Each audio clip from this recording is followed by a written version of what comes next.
దేశవ్యాప్తంగా లక్షలాది మంది భక్తులు తిరుమల శ్రీనివాసుని దర్శనార్థం తిరుపతికి వస్తుంటారు.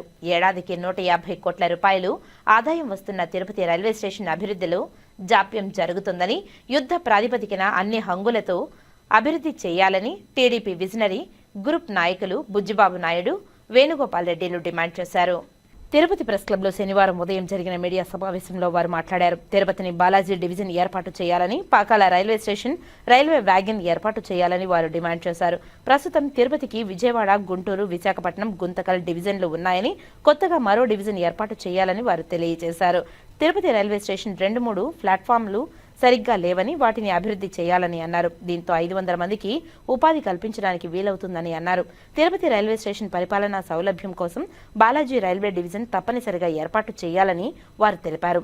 తిరుపతి రైల్వే స్టేషన్ అభివృద్ధికి 450 కోట్లు విడుదల అయిందని, రైల్వే స్టేషన్ పనులు పూర్తి చేయాలని వారు డిమాండ్ చేశారు. ఈ విలేకరుల సమావేశంలో మధుసూదన్ యాదవ్, సుబ్బరాయల్ నాయుడు, నాగార్జున నాయుడు, ప్రసాదరావు తదితరులు పాల్గొన్నారు. మనకు కొత్తగా ఎన్డీఏ ప్రభుత్వం వచ్చిన తర్వాత విశాఖపట్నాన్ని మన రైల్వే జోన్ ఏర్పాటు చేయబడింది. కాబట్టి మనకు తిరుపతికి గత 30 సంవత్సరాల నుంచి మనం ప్రయత్నం చేస్తూనే ఉన్నాం. బాలాజీ రైల్వే డివిజన్ కావాలని చెప్పేసి మనం ప్రయత్నం చేస్తూనే ఉన్నాము. ఇప్పటికి కూడా మనకు దానికి అనౌన్స్మెంట్ చేయలేదు బాలాజీ డివిజన్ గురించి. మనకు ఇప్పుడు తిరుపతి నుంచి కాట్పాడికి 104 కిలోమీటర్లు, దీనికి 1350 కోట్లు శాంక్షన్ అయింది డబుల్ లైన్కి. అదేవిధంగా తిరుపతి నుంచి ధర్మవరం వరకు మనకు డిస్టెన్సు 230 కిలోమీటర్లు ఉంది. అదేవిధంగా తిరుపతి నుంచి గూడూరు 97 కిలోమీటర్లు, తిరుపతి నుంచి ఎర్రగుంట్ల,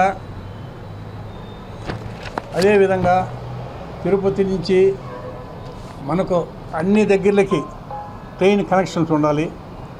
తర్వాత నంద్యాల, ఎర్రగుంట్ల, శ్రీకాళహస్తి, నడికుడి, ఇవన్నీ కొత్త ప్రాజెక్టులన్నీ వస్తున్నాయి. పరిపాలనా సౌలభ్యం కోసం మనకు బాలాజీ రైల్వే డివిజన్ ఒకటి కావాలని చెప్పి గత 30 సంవత్సరాల నుంచి ప్రయత్నం చేస్తూనే ఉన్నాము. ఇప్పటి వరకు కూడా మనకు ఆ డివిజన్ ఇవ్వలేదు. మనకు కొత్త జోన్ వచ్చిన తర్వాత ఒక జోన్కి 5 డివిజన్లు ఉండొచ్చు. 5 నుంచి 6 డివిజన్ల వరకు 7 డివిజన్లు ఉండొచ్చు.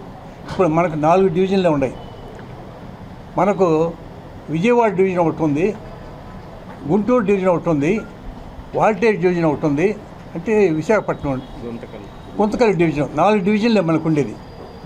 మనకు కొత్త డివిజన్ వచ్చిన తర్వాత మనకు కావాల్సిన వస్తువులన్నీ మనం ఏర్పాటు చేసుకోవచ్చు. ఒక 500 మందికి పబ్లిక్గా ఉద్యోగాలు వస్తాయి. పరోక్షంగా ఒక 1000 మంది దాని మీద ఆధారపడి బతుకుతారు. మనకు కావాల్సిన ట్రైన్స్ మనమే ఇంట్రొడ్యూస్ చేసుకోవచ్చు.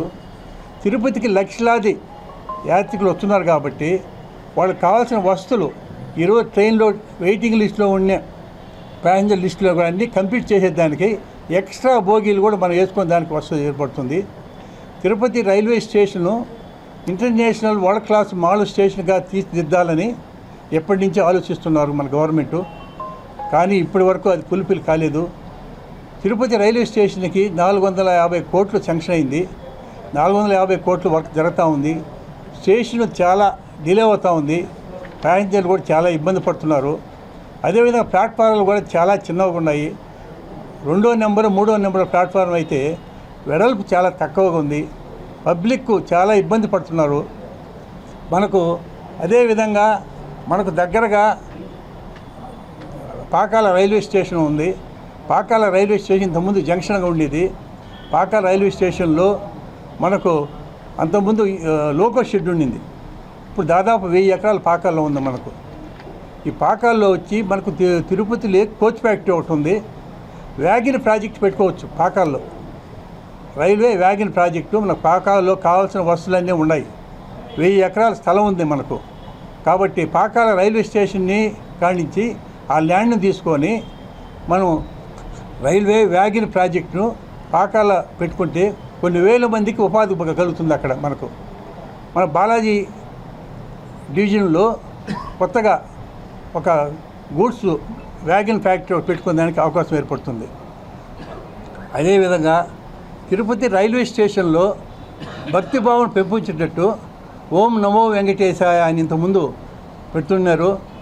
వచ్చిన యాత్రికులు అంతా కూడా భక్తి భావంతో స్టేషన్ దిగతానే ఇది తిరుపతి అనేటట్టు భక్తి భావం పెంపొందేటట్టు తిరుపతి దేవస్థానం వాళ్ళు కూడా రైల్వే స్టేషన్లో వెంకటేశ్వర స్వామి భక్తి భావం సంబంధించిన పాటలన్నీ కూడా పెట్టాలని కోరుకుంటున్నాం. అదేవిధంగా తిరుపతిలో మనకు రైల్వే స్టేషన్లో మన కలెక్షన్ రోజుకి 40 లక్షల నుంచి 45 లక్షల దాకా వస్తుంది కలెక్షన్. నెలకి 15 కోట్ల రూపాయలు మనకు కనెక్షన్ వస్తుంది తిరుపతి రైల్వే స్టేషన్కి. తిరుపతి తిరుమల రెండు కలిపి సంవత్సరానికి 150 కోట్లు మనకు ఇన్కమ్ వస్తుంది తిరుపతి రైల్వే స్టేషన్కి. కాబట్టి మనకు తిరుపతి రైల్వే స్టేషన్ను అన్ని విధాలా డెవలప్ చేయాలి. బాలాజీ రైల్వే డివిజన్ కావాలి. ఈ బాలాజీ రైల్వే డివిజన్ వచ్చినందువల్ల మన కొత్త ట్రైన్లు ఇంట్రొడ్యూస్ చేసుకుందే కాకుండా ఈ వందే భారత్ ట్రైన్ ఇప్పుడు మనకు ఇంట్రొడ్యూస్ చేస్తున్నారు. విజయవాడ నుంచి బెంగళూరుకి వందే భారత్ ట్రైన్ ఇంట్రొడ్యూస్ చేస్తామని చెప్పారు. అదేవిధంగా హైదరాబాద్ నుంచి తిరుపతికి వందే భారత్ ఉంది. మార్నింగ్ ఇటు వందే భారత్ తిరుపతి నుంచి హైదరాబాద్ పోయేదానికి ఒకటి, హైదరాబాద్ నుంచి తిరుపతి వచ్చేదానికి 2 ట్రైన్లు కావాలి. అదేవిధంగా విజయవాడ నుంచి మైసూర్కి వందే భారత్ ట్రైన్ వేస్తానని అనౌన్స్ చేశారు. అదేవిధంగా విజయవాడ నుంచి మైసూర్కి, మైసూరు నుంచి విజయవాడకి వందే భారత్ ట్రైన్లు వేయాలని కోరుతున్నాము. విజయవాడ టు విశాఖపట్నం అది కూడా తిరుపతి నుండి విశాఖపట్నం. తర్వాత స్టేషన్ కూడా 2 వైపులా ఉత్తరం వైపు దక్షిణ వైపు పార్కింగ్ ఏరియా పెంచాలి. కావాల్సిన వస్తువులను ఏర్పాటు చేయాలి. అన్ని ప్లాట్ఫామ్కి ఎక్సలేటర్ పెట్టాలి. మిగిలిన విషయాలు బుచ్చిబాబు గారు మాట్లాడతారు. తిరుపతిని అన్ని విధాలు డెవలప్ చేయాలని మీ ద్వారా మేము కోరుకుంటున్నాము రైల్వేస్ని. ఆర్ సుబ్బరాయల నాయుడు, నగర ప్రచార కార్యదర్శి. S Madhusudan Yadav, unit in charge 44వ division Telugu Desam party unit in charge. U Prasadarao, Telugu Desam party visionary group member. S Bhaskar, Telugu Desam party leader. Niranjan Naidu, Telugu Desam party నగర ప్రచారకర్తి. సురేందర్ రెడ్డి గారు, 42వ డివిజన్ సెక్రటరీ తెలుగుదేశం పార్టీ. ముఖ్యంగా మీడియా అండ్ ఎలక్ట్రానిక్ మీడియా, మేము చెప్పే విషయాలు మీ ద్వారానే ప్రజల్లోకి వెళ్ళాలి. పబ్లిక్లో మేము చేసే ప్రయత్నాలు మీ ద్వారా పోతే తప్పకుండా మనం డివిజన్ సాధించుకునే అవకాశం ఉంటుంది. ఈరోజు తిరుపతిలో మంచి స్టేషన్ బిల్డింగ్ అయితే కట్టుతున్నారు. ఇంటర్నేషనల్ స్టాండర్డ్స్తో ఒక మంచి బిల్డింగ్ 400 కోట్ల రూపాయలతో వెచ్చించి చేస్తున్నారు. దానికి తగ్గ సౌకర్యాలు తిరుపతి స్టేషన్లో లేవు. తిరుపతి స్టేషన్లో వెళ్తే ప్రతి ప్లాట్ఫారం చాలా కంజెస్టెడ్గా ఉంటాయి. తిరుపతిలో ఉన్న ప్లాట్ఫారాలు 6 ఉన్నా కానీ లెక్కకు అది 6 ఉన్నాయి, కానీ ఉపయోగపడే ప్లాట్ఫారాలు 5. అందులో ప్లాట్ఫారం 1 ఎప్పుడు రద్దీగా ఉంటుంది, బాగా కంజెస్టెడ్గా ఉంటే కనీసం నడిచిపోవడానికి కూడా వీలుండదు. 2, 3 నంబరు ప్లాట్ఫారం విడ్త్ ఒక్కసారి కానీ 2 ట్రైన్లు ఆ ప్లాట్ఫారం తీసుకుంటే కనీసం నడిచిపోవడానికి కూడా కుదరదు. చాలా విపరీతంగా ఉంటారు రష్. అదే 6వ నంబర్ ప్లాట్ఫారం కొత్తగా ఈ మధ్య కన్స్ట్రక్ట్ చేశారు. అది ఎందుకు పనికిరాదు. పాకాల నుండి వచ్చే ట్రైన్లు డైరెక్ట్గా లైన్లోకి తీసుకునేదానికి అవకాశం లేదు. రేణుగుంట నుండి వచ్చే ట్రైన్లు కూడా లోపల తీసుకునేదానికి వీలు కాదు. ఎందుకంటే ఇంజిన్ కట్ చేసి మళ్ళీ బ్యాక్ తీసుకునే అవకాశం లేదు అక్కడ. ఇలాంటి అసౌకర్యంగా ప్లాట్ఫారాలు ఉన్నాయి. మధ్యలో 5 పిట్ లైన్లు ఉన్నాయి. తిరుపతి యార్డులో 5 పిట్ లైన్లు. ఈ పిట్ లైన్లు మళ్ళీ IOH షెడ్ ఒకటి పెద్దది, దానికి తగ్గ బిల్డింగ్స్, ఇంజనీరింగ్ బిల్డింగ్స్ అన్నీ అక్కడ ఉన్నాయి. ఇవన్నీ ఆ రన్నింగ్ రూము ఎక్సెట్రాలు కూడా అక్కడే ఉన్నాయి. సగం ప్లేస్ పైన తిరుపతిలో ఉన్న చాలా తక్కువ ప్లేస్ స్టేషన్లో, ఆ సగం ప్లేస్ను ఈ బిల్డింగ్లు, ఈ పిట్ లైన్లే ఆక్యుపై చేస్తున్నాయి. ఈ పిట్ లైన్లన్నీ వెస్ట్కి కానీ అటు తిరుచానూరుకి కానీ చంద్రగిరికి కానీ మార్చినట్లయితే ఇక 3 ప్లాట్ఫారాలు బాగా విడ్త్తో, ప్లాట్ఫారం అన్నాక బాగా వెడల్పుగా ఉండాలి. ఇప్పుడు ఇంత మంచి పెద్ద స్టేషన్ బిల్డింగ్ కడుతూ ఉండి ప్లాట్ఫారాలు లేకపోతే పబ్లిక్కి ఏమాత్రం కన్వీనియంట్ ఉండదు. కాబట్టి ప్లాట్ఫారాలు అనేది చూసేదానికి వెడల్పుగా ఉండి పబ్లిక్ కన్వీనియంట్గా ఉండాలి. రావడానికి పోవడానికి ట్రైన్లు ఎక్కడానికి కూడా సౌకర్యంగా ఉండాలి. కనీసం ఒక్కొక్కసారి అయితే ఈ ఎండ్ నుండి ఆ లాస్ట్ ఎండ్కు పోవడానికి 20 నిమిషాలు తీసుకుంటుంది. అంటే ప్లాట్ఫారం అంతా జనాలు పండుకుంటారు. వాళ్ళు దర్శనాలకు పోయి రాత్రంతా నిద్ర ఉండదు, వచ్చి పడుకుంటారు. వాళ్ళని తన్నుకుంటూ తిరగాల్సిందే వస్తుంది. చాలామంది చూసే ఉంటారు. కాబట్టి ఆ సౌకర్యం ప్లాట్ఫారాలు పెంచాలి. కనీసం తిరుపతికి 8 ప్లాట్ఫారాలన్నా ఉండాలి. అలాగే సౌత్ సైడు, నార్త్ సైడ్ ఉన్నాయి, డెవలప్మెంట్ అవుతుంది. కానీ సర్క్యులేటింగ్ ఏరియా, మెయిన్గా సర్క్యులేటింగ్ ఏరియా స్టేషన్కి ఇంపార్టెంట్. ఏ స్టేషన్కి పోయినా ప్రతి ఒక్క స్టేషన్ బిల్డింగ్ ముందర కార్ పార్కింగ్ కానీ, ఆటోలు కానీ, స్కూటర్స్ కానీ, ఏదైనా మనం ఎవరినైనా మన బంధువులను డ్రాప్ చేయాలన్నా, పికప్ చేసుకోవాలన్నా, కనీసం ఎక్కడ డ్రాప్ చేయాలా, ఎక్కడ పికప్ చేసుకోవాలనేది కూడా సౌకర్యం ఉండదు. మధ్యలో పోలీసులు విజిల్ చేస్తూ ఉంటారు, అటు పోయేదానికి సౌకర్యం ఉండదు.